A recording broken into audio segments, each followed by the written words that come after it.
I think I said in the last video that this meditation is both about the conclusion that we are essentially, he is essentially a thinking thing, and that he cannot doubt his own existence because he cannot doubt that he is thinking.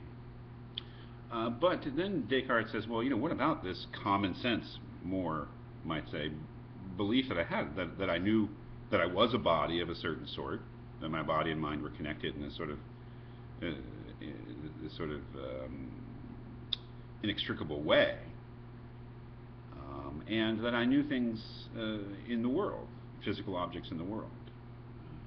And what follows is a really intriguing and puzzling description of what it's like to know a physical object, a famous piece of wax, where he pretends that he's looking at a solid but a cold piece of wax, and he brings it closer to the fire, and the wax melts, and everything about it changes, and the mystery is, of course, that it's the same thing. And this is a big issue in metaphysics. It's a question of identity, and other questions too. Especially with physical objects. Physical objects, under some ways of looking at them, are constantly changing. And so then the question is, how can a physical object remain the same physical object if everything about it seems to change, or even if anything about it seems to change? That is the question that he sort of, the classic philosophical question, which certainly precedes Descartes. It was really Aristotle's question in the ancient world. I don't know if he really answers that in any sort of way. What he's really trying to get at there is a couple things. First of all, he's trying to establish that he knows himself as a thinking thing, not as a physical thing.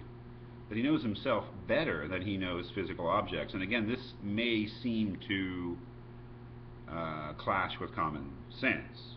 What do we know better than the back of our hands, right? Put it proverbially.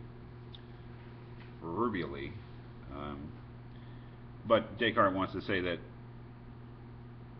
however surprising it may be, that I know this I that I am better, in a more intimate and clearer, more vivid and clear, or more clear and distinct way than I could ever know a physical object, and he wants to establish that. But his way of establishing that is very interesting, and here I think you should draw upon some of the things that Russell said in his chapter Appearance and Reality, which we read first in this course. Remember that Russell said that my sense data are what I know immediately. Immediately.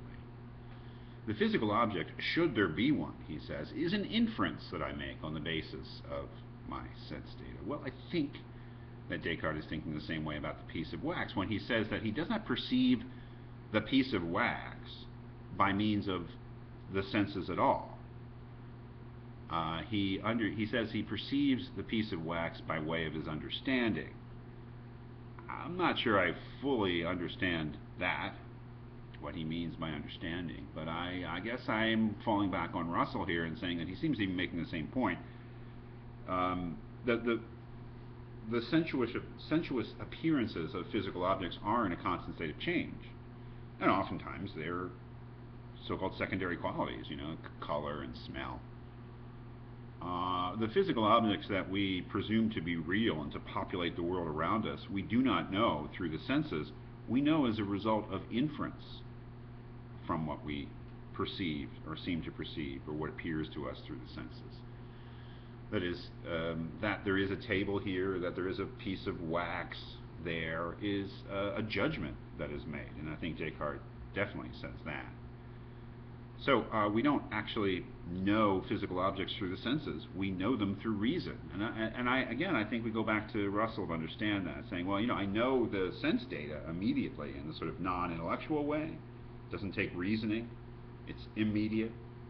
But on the basis of that immediate appearance, I then judge that there is a physical object which is somehow stands behind those appearances or causes me to perceive it through those appearances, but that is an act of judgment or the intellect rather than something through the senses. Descartes seems to be suggesting is that that is true of all. Should there be a material world of physical objects, again, that's true of our knowledge of it in general. It's always this knowledge through the intellect, if it's a knowledge at all. I think that he's suggesting that our knowledge of ourselves is different. That I do not know myself as a result of an inference, but rather I know myself in this immediate and direct way, whereas my mediated knowledge, my inferential knowledge of a piece of wax or Russell's table is quite different. He definitely wants to establish that he knows himself as a thinking thing in a more perfect, clear, distinct, vivid, certain, and utterly different way than he knows physical objects.